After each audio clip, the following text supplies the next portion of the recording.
students that went to Mexico and Haiti, and they're not going on some luxurious trip. They chose to sign up.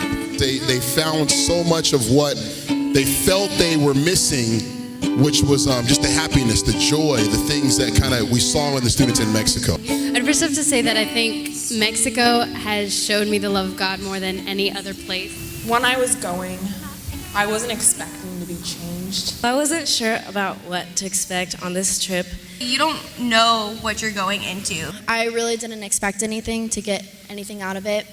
I went to Mexico and I didn't really know what to expect at all, but I had like the best time of my life. I thought I knew what to expect, but I had no idea how instant the change was. You immediately go from this wealthy, polished place to an absolutely impoverished place, like right when we crossed. Right when you step out of the airport, it's a culture shock. After a while, you kind of forget they're orphans because they're just so happy. Second we got down and I saw all of their smiling faces, all the worries left me.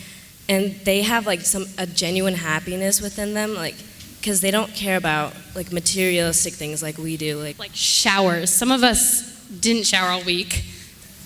It's water. We take that for granted. I mean, we just dump water everywhere. We throw away full glasses of water.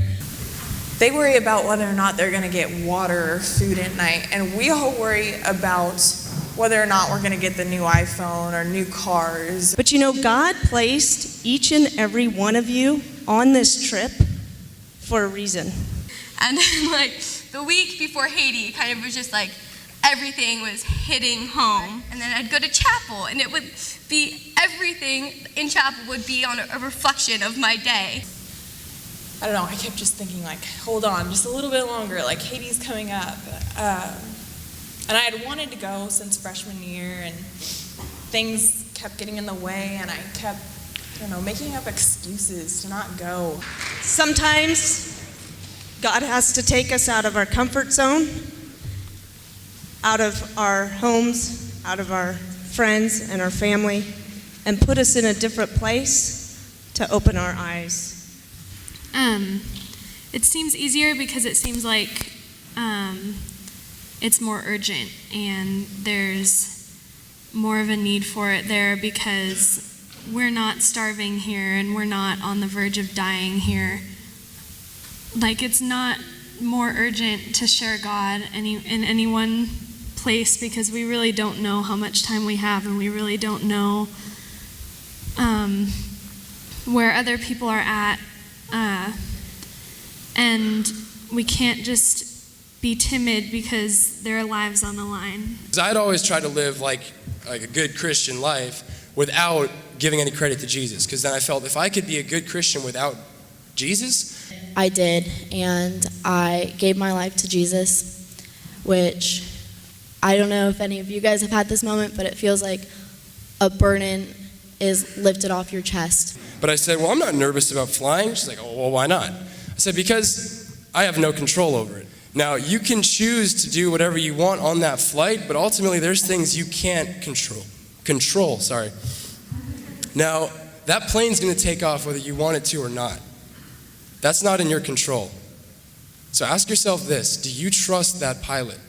And no matter what mindset people went on this trip for, I think all of us left Mexico with more than we went into it with. It's just amazing to see these children still be so joyful, and we went down there to serve them, and they kind of served us in a way. But really, they served us, and they taught us so much. This experience really, it opened my eyes to a whole new world, and it just made me renew my relationship with God and just be so much more appreciative of everything I have and never take anything for granted. And the kids that were there probably ministered to us so much more than we ministered to them. And as we all know, you don't give them water and you don't give them food. So I'm and he pours the water into my hair so he can wash the paint from my hair. Then they ask me for another cup. And he starts washing the paint off of my hands. And they would rather use it for my hair or our hands than to actually nourish themselves, because that is what God's love looks like. They saw that we were trying to help them in what little ways we could. I mean, painting a house is great, but it's not going to like end world hunger. And I had a difficult time coming up with one word, so -2, all God. Humbling, Uplifting, serve, eye-opening, found, unforgettable, indescribable, astounding, filled, reviving, spiritual, love, renewal, transforming, fulfilling, redeeming, company, gnarly, legit, tight, humbling, transforming, radical, Más o menos.